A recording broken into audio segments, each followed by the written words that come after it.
سب سے پہلے کیا آپ پسند کریں گے، سیاست پہ بات کریں یا ریلوے پہ کریں؟ یہ اپ ٹو یو سر، جیسے آپ فرمائیں گے، جیسے میرا بڑا بھائی کہے گا۔ پہلا سوال ہر کسی کے ذہن میں یہی ہوتا ہے جی کہ جی یہ اسمبلیاں ناجائز ہے اور آپ لوگ ناجائز طور پر اقتدار پہ قابض ہو گئے ہیں، تو آپ جواب پہ کیا کہنا چاہیں گے؟ دیکھیے میری بات تو یہ ہے کہ یہ میں 35 سال سے پولیٹیکل ورکر ہوں، یہی سنتا آیا ہوں، ہر اسمبلی جب بھی بنی ہے یہی سنتا آیا ہوں، تو اس لیے یہ اب irrelevant ہو گیا یہ کویشچن، اور نہ ہی اب یہ کوئی کرتا ہے، اب یہی کرتا ہے، پوچھتا یہ ہے کہ الحمدللہ پاکستان نے ایک بہت بڑی فتح حاصل کی ہے،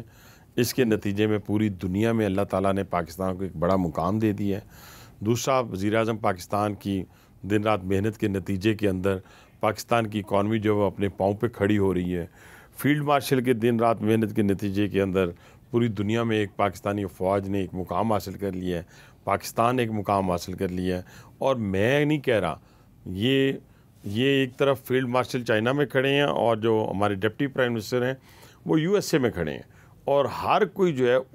اسی طریقہ کار سے اس کو اکنالج کرتا ہے، ڈیو رسپیکٹ دے رہا ہے جو اس کا پاکستان کا حق بنتا ہے۔ تو یہ اب باتیں اب یہ چل رہی ہیں، باتیں اب یہ نہیں چل رہی۔ اسمبلیوں کو تو 1.5 سال گزر گیا ہے، لیکن اور آنے والے 3.5 سال بھی گزر جانے اللہ کے فضل و کرم سے۔ عالمی سطح پہ شہرت کی اگر بات ہو تو عالمی سطح پہ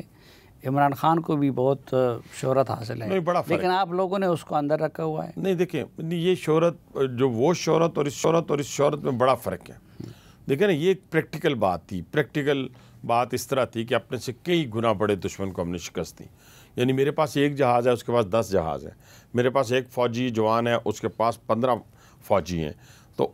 اس اتنی بڑی طاقت ہونے کے باوجود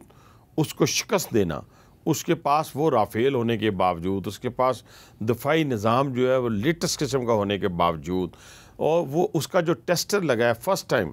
101 جب اس کے ساتھ لڑائی پراکسی وار میں، تو وہ پچھلے 30 سال سے پاکستان میں اپنی پراکسی کے ذریعے پاکستان کو عدم استحکام کی طرف دھکیل رہا ہے۔ آپ دیکھیں کتنی خوبصورت، جیسے ایک بہت کانفیڈنس کے ساتھ نہیں بندہ کسی کے سامنے مقابلہ کر رہا ہوتا یا ڈیبیٹ کر رہا ہوتا یا بیٹھ کے بات کر رہا ہوتا،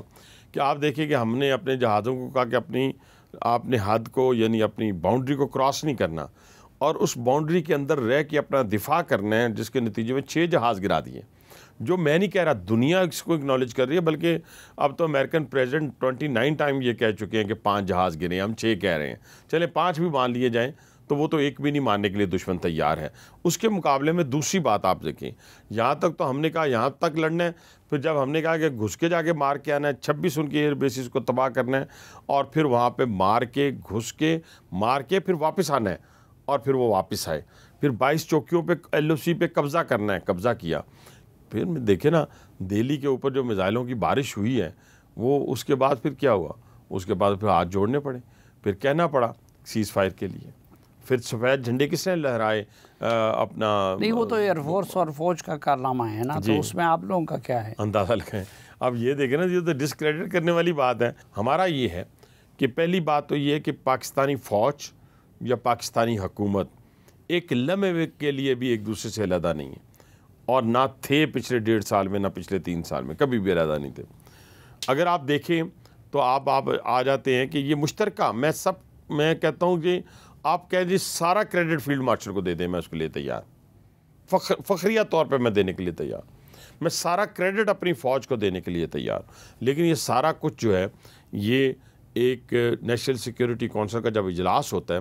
اور اس کے اندر جو دلیرانہ فیصلہ کیا جاتا ہے، جب ہندوستان پہلگام کے بعد کہتا ہے کہ ہم پاکستان کا پانی بند کر دیں گے، تو جو فیصلہ ہوا وہاں پہ تمام چیفز کی موجودگی کے اندر وزیر اعظم کی سربراہی میں، تو کیا پرائم منسٹر نے تمام کی مشاورت کے بعد اناؤنس کیا کہ اگر پاکستان کا پانی بند کیا جاتا ہے تو ہم اس پہ اپنے پہ حملہ تصور کریں گے، یعنی پھر تصور کے بعد ہم حملہ کریں گے نا، اگر وہ پانی بند کریں گے تو ہم حملہ کر دیں گے۔ اور دوسرا جو بڑی اہم بات میں آپ کے ساتھ کرنا چاہتا ہوں کہ جب پہلگام کے واقعے میں وزیر اعظم پاکستان نے کہا کہ انڈیپینڈنٹ انکوائری کروا لیتے، تو ہندوستان دفاعی پوزیشن میں چلا گیا۔ اس سے کئی مہینے پہلے وزیر اعظم صاحب نے اپنے دوستوں کے ساتھ آنا جانا شروع کر دیا تھا، یعنی جسے کہتے ہیں ڈپلومیٹک فرنٹ کے اوپر ان کی ایکٹیویٹیز شروع ہو گئی تھی۔ پتہ ہوتا ہے ہم یہ کیا ہونے جا رہا ہے یا کیا نہیں ہونے جا رہا۔ ایک ملک جو ہے وہ جاگتا رہتا ہے، اور پاکستانی جیسا اٹامک ملک تو اس کو جاگنا ہی جاگنا ہے۔ اس کے نتیجے میں کیا ہوا جب وہ دفاعی پوزیشن، جب اس نے ہم پہ حملہ کیا تو اس کے ساتھ ایک دوست ملک کھڑا نہیں ہوا، اور ہمارے ساتھ چائنا کھڑا ہو گیا، آذربائیجان کھڑا ہو گیا، ہمارے بنگلہ دیش، ملائیشیا، ترکی کھڑا ہو گیا، اور وہ تو اکیلا رہ گیا۔ آج اس کی لوک سبھا دیکھیں، لیکن لوک سبھا کے اندر، میں 1 منٹ لوں گا، اور لوک سبھا کے اندر آج جو ہمارے ہاں بیٹھے ہوئے کچھ بدبخت میں کہوں گا، جو اس وقت جب جنگ ہو رہی تھی اس کو نورا کشتی کہہ رہے تھے، یا جب جنگ ہو رہی تھی تو کہتے تھے کہ پاکستان کو منہ کی کھانی پڑے گی، یا کچھ یہاں سے بھاگے ہوئے جو ٹاؤٹ تھے، یا اپنا جسے کہتے ہیں سو کالڈ انٹلیکچوئلس تھے، جو وہاں بیٹھ کے پاکستان کی فوج کی کمزوری کی بات کر رہے تھے کہ ان کو لڑنا نہیں آتا، یہ کمزور ہو گئے ہیں، مختلف قسم کے وہ گفتگو کر رہے تھے، ان سب کو اس وقت منہ کی کھانی پڑی جب پاکستانی فوج نے پوری دنیا کو دکھا دیا کہ ہم پاکستان پوری دنیا کے اندر ایک بہترین قوم بھی ہیں اور بہترین فوج بھی ہیں۔ اچھا، وہ تو بہترین قوم بھی ہے اور بہترین فوج بھی ہے، اور فوج نے دفاع بھی کیا، لیکن آپ لوگ ایسا لگتا نہیں ہے کہ پی ٹی آئی کے مقابلے میں اپنی حکومت کا اور اپنا دفاع صحیح طریقے سے نہیں کر سکیں؟ نہیں، بہت اچھا کیا جی، بہت اچھا حکومت کا دفاع ہوا۔ میں نے تو ابھی حکومتی بات کی، حکومتی جو کردار تھا اس میں ڈپٹی پرائم منسٹر کا بڑا کردار ہے۔ آپ نے دیکھا ہوگا جنگ کے دوران اسحاق ڈار صاحب نے دن رات محنت کی، ایک ایک ملک کے ساتھ میں جنگ کی بات نہیں کر رہا ہوں، آپ نے گلی کوچے میں یہ نہیں ہے کہ پی ٹی آئی کا بیانیہ بک رہا ہے اور آپ لوگوں کا نہیں، لیکن آپ وہ بیانیہ میں نہیں کہتا۔ دیکھیں جی، پہلی بات تو یہ ہے کہ پولیٹیکلی کسی کو بھی کمزور نہیں سمجھنا چاہیے، جیسے کسی ویسے دشمن کو کمزور نہیں سمجھنا چاہیے تو پولیٹیکلی دشمن کو بھی کمزور نہیں سمجھنا چاہیے۔ لیکن یہ میں آپ کو بتاؤں کہ اس جنگ کے بعد ان کا بیانیہ جو ہے نا وہ بلوں میں چلا گیا، واپس چلا گیا، اور وہ جو کہتے تھے وہ ان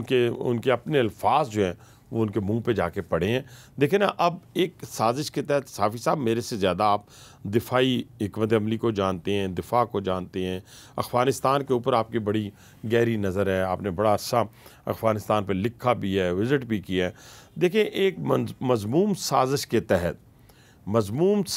تحت اربوں ڈالر صرف اس پہ انویسٹ کیے جا رہے ہیں کہ وہ پاکستانی فوج کے اوپر حملہ کیا جائے۔ کہاں؟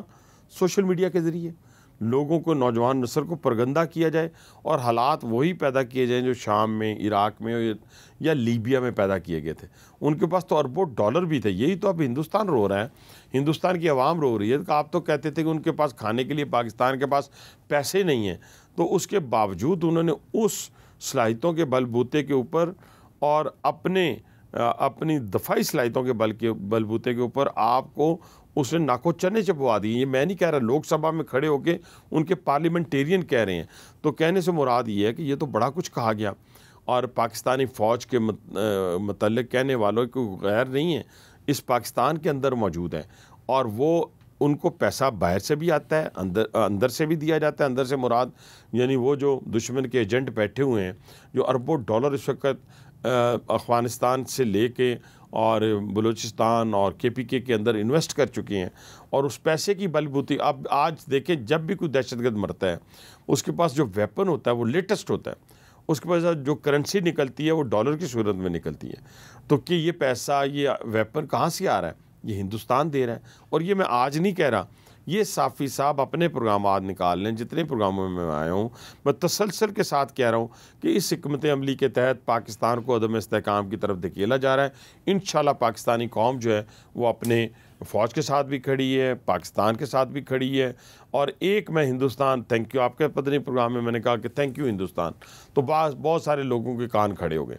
وہ پھر میں نے ان کو وضاحت کی کہ تھینک یو ہندوستان میں نے اس لیے کہا کہ اگر نہ تو آپ حملہ کرتے تو ہم نہ ایک قوم بنتے۔ ہم اس حملے کے دوران پختون، بلوچ، پنجابی، سرائکی، سندھی، کشمیری، جیبی، سب لوگ ایک یک زبان ہو کر اپنی فوج کے پیچھے کھڑے ہوئے، اور یہ کامیابی ہے۔